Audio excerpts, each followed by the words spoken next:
The immense concentration of atomic energy has made possible other developments whose immediate results have been less happy and which have placed a pall of fear over the peoples of the world. I refer, of course, to the development of atomic and hydrogen bombs. A widespread atomic power industry in the world will necessitate an international society in which the major states have agreed to maintain peace. अक्टूबर 1965 में भारत के महान वैज्ञानिक होमी भाभा ने all India radio से एक ऐसी घोषणा की जिसने पूरी दुनिया को हिला दिया। उन्होंने कहा था कि अगर हरी झंडी मिल जाए तो भारत सिर्फ 18 महीनों में परमाणु बम बना सकता है। ये कोई खोखला दावा नहीं था, बल्कि एक वैज्ञानिक की सोची समझी गणना थी। लेकिन ये बयान देने के सिर्फ 3 महीने बाद ही 24 जनवरी 1966 को होमी भाभा की मौत एक रहस्यमय विमान दुर्घटना में हो गई। क्या ये सिर्फ एक हादसा था या फिर कुछ और था? उस दिन सुबह 7:02 पर air India flight 101 Kanchenjunga mount blank की बर्फीली चोटियों से टकराकर दुर्घटनाग्रस्त हो गई। ये बोइंग 707 विमान मुंबई से न्यूयॉर्क जा रहा था जब ये यूरोप की सबसे ऊंची चोटी से टकराया। इस भयानक हादसे में सवार सभी 117 लोगों की मौत हो गई। इनमें से एक थे 56 साल के होमी जहांगीर भाभा, भारत के परमाणु कार्यक्रम के जनक। ये दुर्घटना सिर्फ 2 हफ्ते बाद हुई थी, जब प्रधानमंत्री लाल बहादुर शास्त्री की अचानक मौत हुई थी। इंदिरा गांधी ने इसे देश के लिए एक भयानक झटका और व्यक्तिगत नुकसान बताया था। होमी भाभा का जन्म एक पारसी परिवार में हुआ था। वे कैम्ब्रिज यूनिवर्सिटी से पढ़े थे और कॉस्मिक रेस पर अपनी रिसर्च के लिए दुनिया भर में मशहूर थे। उनकी प्रतिभा इतनी असाधारण थी कि वे सिर्फ 30 साल की उम्र में रॉयल सोसाइटी के फेलो बन गए थे। 1939 में जब वे छुट्टियों के लिए भारत आए थे तो द्वितीय विश्व युद्ध के कारण वापस नहीं जा सके थे। यही वो मोड़ था जिसने भारत के परमाणु भविष्य को बदल दिया। भाभा ने जवाहरलाल नेहरू को समझाया कि विज्ञान ही प्रगति का रास्ता है और परमाणु ऊर्जा भारत की सुरक्षा के लिए जरूरी है।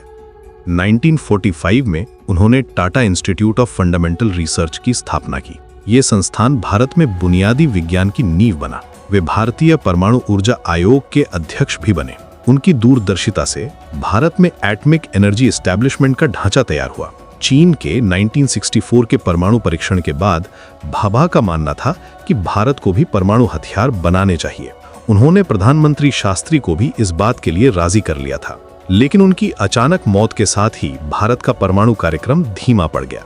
अब आते हैं उस रहस्यमय दुर्घटना पर। फ्रांसीसी जांच रिपोर्ट के अनुसार ये पायलट एरर था। कहा गया कि विमान के एक VOR रिसीवर में खराबी थी और पायलट ने अपनी पोजीशन गलत कैलकुलेट की। जिनीवा एयरपोर्ट के साथ मिसकम्युनिकेशन भी हुई थी। उन्होंने सोचा कि वे माउंट ब्लैंक को पार कर चुके हैं, लेकिन वास्तव में वे अभी भी पहाड़ के नीचे थे। जब वे डिसेंट शुरू किया तो विमान पहाड़ से टकरा गया। लेकिन यहाँ कुछ परेशान करने वाले तथ्य हैं। पहले तो 1950 में भी एक एयर इंडिया विमान मालाबार प्रिंसेस इसी माउंट ब्लैंक पर क्रैश हुआ था, जिसमें 48 लोग मारे गए थे। दूसरे, क्रैश साइट पर डेब्री बिखरे हुए मिले थे जो किसी एक्सप्लोजन का संकेत देते थे। कुछ विटनेसेस ने इटालियन साइट पर गिरती हुई चीजें देखी थीं।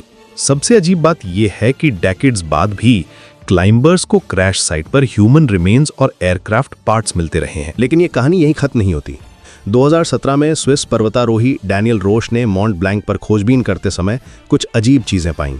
रोश ने विमान के अवशेष और मानव शरीर के हिस्से खोजे। उनका कहना है कि दुर्घटना हवा में टक्कर के कारण हुई होगी, न कि पहाड़ से टकराने के कारण। रोश के अनुसार अगर विमान पहाड़ से टकराया होता तो एक बड़ा धमाका होना चाहिए था, लेकिन ऐसा कुछ नहीं हुआ।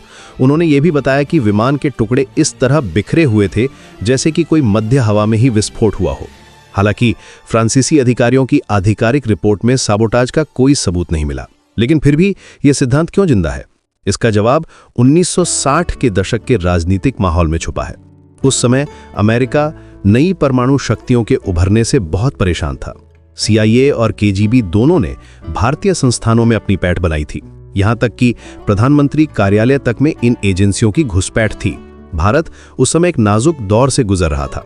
1962 में चीन के साथ युद्ध की हार के बाद देश अपनी सुरक्षा को लेकर चिंतित था। होमी भाभा ने 1965 में ऑल इंडिया रेडियो को दिए एक इंटरव्यू में कहा था कि अगर उन्हें हरी झंडी मिल जाए तो भारत 18 महीने में परमाणु बम बना सकता है। ये बयान देने के सिर्फ 3 महीने बाद ही वो विमान दुर्घटना हुई थी। इस समय को समझने के लिए हमें शीत युद्ध के माहौल को देखना होगा। अमेरिका और सोवियत संघ के बीच तनाव चरम पर था। अमेरिका नहीं चाहता था कि कोई तीसरा देश परमाणु क्लब में शामिल हो।